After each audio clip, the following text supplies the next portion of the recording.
ಎಷ್ಟು ಬೇಕಣ್ಣ? 2 ಬೇಕು ಹೇಳು. ಯಾವಣ್ಣ?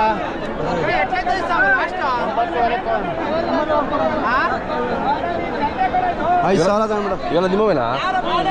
ಯಾವ್ರವಣ? ಬೆಲೆದವರ?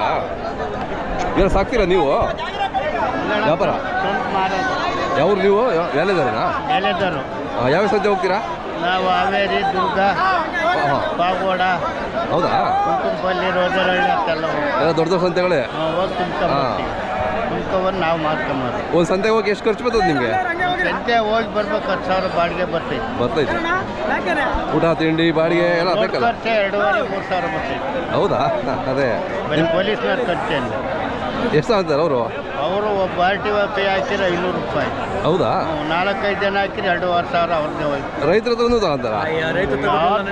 ಬಿಡೋದಿಲ್ಲ. ತಿರ್ಕೊಂಡು ತಿಂಬರ್ ಸಿಕ್ಕಿರು ಬಿಡಲ್ಲ ಅವ್ರ ಕಟ್ಟಿ ಅಂತಾರ ಅವ್ರು. ನಿಮ್ಮ ಹೆಸರು? ಮಲ್ಲಣ್ಣ. ಎಷ್ಟು ವರ್ಷದಿಂದ ವ್ಯಾಪಾರ ಇದು? ನಾನು ಅಲ್ಲಿಗಾಗಲೇ 50 ವರ್ಷದಿಂದ ವ್ಯಾಪಾರ. ಹೌದಾ? ಇದೇ ವ್ಯಾಪಾರ? ಕುರಿ ಎಷ್ಟು? ಇನ್ನ ಲಾಟ ನೋಡಿ. ಕೋಟ್ಯಾಂತರ ರೂಪಾಯಿ ದುಡ್ದಿದ್ದೀರಾ ನಿಮ್ಮ ಜೀವನದಲ್ಲಿ? ದುಡ್ದಿದ್ದೀವಿ, ಕಳೆದಿದ್ದೀವಿ. ಯಾಕೆ ಕಳೀತೀರಾ? ಇದು ವ್ಯಾಪಾರದಾಗ ಹೋಗ್ಬಿಡ್ತಾ ಇದ್ದೀರಾ? ಒಂದೊಂದ್ಸಾರಿ 50,000 ಹೋಗ್ತದೆ. ಹೌದಾ? ಹಾಂ ಹಾಂ. ಒಂದೊಂದ್ಸಾರಿ ಹಂಗೆ ಬರ್ತೈತೆ. ಅದೇ ಬರ್ತೈತೆ.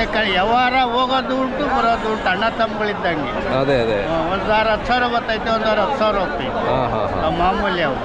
ಸೊ ನೀವು ಕಸುಬು ಅವತ್ತಿಂದ ಮಾಡ್ಕೊಂಡು ಬಂದಿದ್ದೀರಾ? ಹೋಗ್ಲಿ ಬರ್ಲಿ ಬಿಡಂಗಿಲ್ಲ, ಮಾಡಬೇಕು. ಅದೇ ಜೀವನ. ಅದೇ ಇವೆಲ್ಲ ಎಷ್ಟು ತಗೋಣ ರೇಟು? ಇವೆಲ್ಲ 7,000 ರೂಪಾಯಿ. ಎಷ್ಟು? ಒಂದೊಂದು 7,000. 7,000 ಇದೆಯಾ? ಇದೆಂತ ಬರ್ತಾರೆ ಈ ಕುರಿಗಳು? ಎಲ್ಲಿದ್ದಾವೆ? ಅಮೀನ್ಗಡ್ದವ? ಹಾಂ, ಅಮೀನ್ಗಡ್. ಎಳಗ ಅಂತಾರಲ್ಲ ಅದಲ್ವಾ? ಇವು ಮೇಕೆ ಮರಿಗಳು ಎಷ್ಟು? 4,000 ಹೇಳ್ತಾರೆ. ಅಕ್ಕಿರಾಂಪುರ ಸಂತೆ ಬಗ್ಗೆ ಹೇಳಿ, ಹೆಂಗೆ ಸಂತೆ? ಅಕ್ಕಿರಾಂಪುರ ಸಂತೆ ಬಗ್ಗೆ ವ್ಯಾಪಾರ ಇಲ್ಲ, ಮಲವಾಗ್ಬಿಟ್ಟೈತೆ. ಕೇಳೋರೇ ಇಲ್ಲ. ಬಟ್ ಮಾಲ್ ಜಾಸ್ತಿ ಇದೆಯಲ್ವಾ? ಮಾಲ್ ಜಾಸ್ತಿ ಐತೆ, ನೋಡ್ಕೊಂಡು ಹೋಗ್ತಾ ಇರ್ತಾರೆ. ಆಷಾಢ ಸ್ವಲ್ಪ ಅಲ್ವಾ? ಆಷಾಢ ಇದು ಅಲ್ಲ, ಇವತ್ತು ಮಾವಿನಹಣ್ಣು ಬಂದ್ಬಿಟ್ಟು ಮಾವಿನಹಣ್ಣಿನ ಕಾಲದಾಗ ಇರೋ ವ್ಯಾಪಾರ 1 ತಿಂಗಳು ಡೌನ್. ಚಿಕನ್ ತಿಂದಲ್ಲ ಮಾವಿನ ತಿಂಗಳು ಬಿಡ್ತಾರಾ? ಚಿಕನ್ ಮಟನ್ 10 kg ಮಾವಿನ ಹಣ್ಣು ತಗೊಂಡೋಗಿ ತಿಂದ್ಬಿಡ್ತಾರೆ. ಅಲ್ಲಿಗೆ ವ್ಯಾಪಾರ ಡೌನ್ ಆಗ್ತೈತೆ. 1 ತಿಂಗಳು ಡೌನು. ಈಗ ಮಾರನಮ್ಮಿಂದ ಆಸೆಗೆ ರೈದು ಆಗ್ತದೆ. 60 ತನಕ ವ್ಯಾಪಾರ ಇಲ್ಲ. ಅದೇ ಎಷ್ಟಿದೆ ಒಟ್ಟು ನಿಮ್ಮ ಇವತ್ತು ಇಲ್ಲಿ? ಅಲ್ಲಿ 30. 60 70 ತಂದಿದ್ದೀರಾ ಈಗ? ಓಹೋ.